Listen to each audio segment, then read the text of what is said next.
Balorazio bat egiteko orduan, gure ustez, behintzat bi jaurlaritzan egon ginean ere bai, eta oraingo honetan behintzat iruditu zaigu jendea askoz ez arreta gehiagorekin entzun gaituela, eta beraien aldetikan askoz ez gertukotasun askoz ez handigoa ez.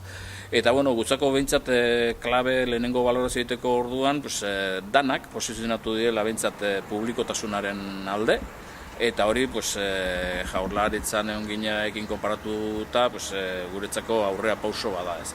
Eta alde horretatik behintzat balorazio nahiko positiboa ez.